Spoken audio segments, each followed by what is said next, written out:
The vaccine is coming out soon. I won't be talking about it, but I will tell you about the company behind it. The UK government has purchased 30 million doses of COVID mRNA vaccine from a company called Pfizer.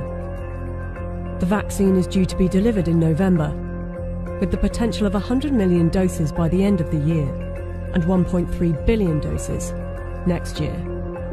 News just out. Pfizer says it could be ready to apply for emergency use authorization for its COVID-19 vaccine candidate by late November.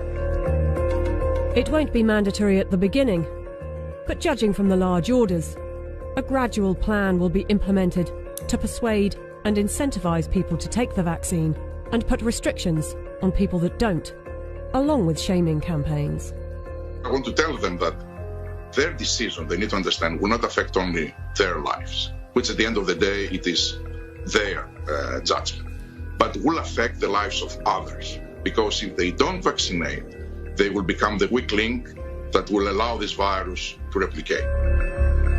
Some will say that this is conspiracy theory, so let's just stick to the facts. The government trusted Pfizer to vaccinate the British people, so it's logical to want to inquire into the company's track record in safety and ethics. After all, they must be trustworthy in fighting for humanity, right?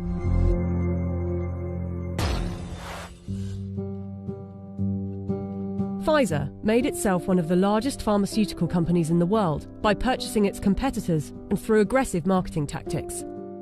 What I'm about to tell you is only 20% of their rap sheet. Otherwise this video would be hours long, but you can go to our website where you can see the full list. Pfizer received the biggest criminal fine in US history as part of a $2.3 billion settlement with federal prosecutors for mispromoting medicines and for paying kickbacks to compliant doctors. Pfizer pleaded guilty to misbranding the painkiller Bextra by promoting the drug for uses that were not approved by medical regulators. In the 90s, they were involved in defective heart valves that led to the deaths of more than 100 people. The company had deliberately misled regulators about the hazards. The company agreed to pay $10.75 million to settle Justice Department charges. Pfizer also had a class action suit with a $60 million settlement over Resolin, diabetes medication, that resulted in patients dying from acute liver failure, said to be caused by the drug. In the UK, they have been fined nearly £90 million by the UK's competition watchdog for unfair pricing to the NHS after hiking up the cost of an anti-epilepsy drug by 2,500%, charging the taxpayer an extra £48 million than the actual price, which is $2 million per year. Buying competitors and mis-selling drugs weren't the only factors in making them the giant of a company they are. Their special relations with doctors and medical professionals has also helped. In 2004, Pfizer's subsidiary agreed to pay $430 million to resolve criminal charges that it paid physicians to prescribe its epilepsy drug, Neurontin, to patients with ailments for which the medication was not approved. In 2010, a federal jury found that Pfizer committed racketeering fraud in its marketing of the drug. Pfizer disclosed that during a 6-month period the previous year, it had paid $20 million to some 4,500 doctors and other medical professionals for speaking on the company's behalf. In 2012, the US Securities and Exchange Commission announced that it had reached a $45 million settlement with Pfizer to resolve charges that its subsidiaries had bribed overseas doctors and other healthcare professionals to increase foreign sales. But some of you might say they are a business and they don't get to make billions a year by not being competitive. They're still trying to help humanity.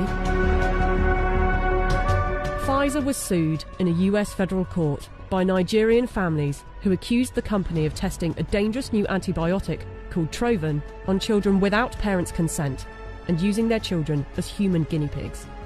A panel of medical experts concluded that Pfizer had violated international law, and the company agreed to pay $75 million to settle the lawsuits in Nigerian courts. The US case was settled for an undisclosed amount. Amid widespread criticism of high pricing for poor countries, and in particular AIDS medications, Pfizer offered to donate a 2-year supply of its drug, Diflucan, worth $50 million to the South African government. Yet in 2003, Pfizer backed away from the company's plan to license its AIDS drug for low-cost distribution in poor countries. The list goes on. I don't want to bore you with it. But ask yourself, if it was a car manufacturer, would you buy a car from them? We plan to honor our history, and we will only bring to the world a vaccine that has been proven safe and efficacious. If Pfizer is trustworthy enough to be given one of the keys to vaccinate the population with something that was knocked up in a few months, and with such a track record for safety and ethics, I know what I think. Do you?